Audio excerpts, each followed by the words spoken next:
আমাৰ হাতত ল এণ্ড অৰ্ডাৰ নাই, ইলেকশ্যনৰ কিবা পাৱাৰ ফাংচন আমাৰ হাতত নাই।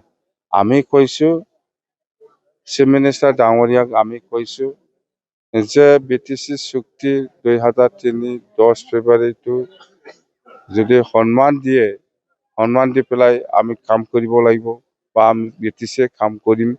তো ইয়াৰ ক্ষেত্ৰত ইয়াত এছাৰৰ কোনো প্ৰয়োজন নাই। আমাৰ 2003 চনৰ 10 ফেব্ৰুৱাৰী যিটো চুক্তি, সেইটো এটা আইনগতভাৱে পাছ হৈ গ'ল পাৰ্লিয়ামেণ্টত। তো ইয়াৰ এছাৰ বা কিবা কিবি মোৰ হিচাপত লাগু হ'ব নালাগে। 2003 চনৰ 10 ফেব্ৰুৱাৰীৰ যিটো চুক্তি, সেইটো এনেকুৱা আইন যে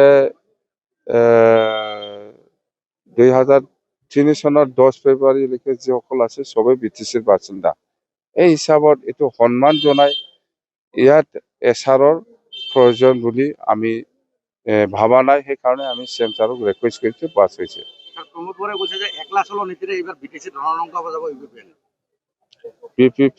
UPPL এনেকুৱা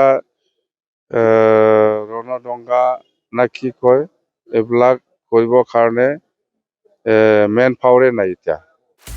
আপুনি বিচৰা বাতৰি পাব কেৱল নিউজ 18 এপত।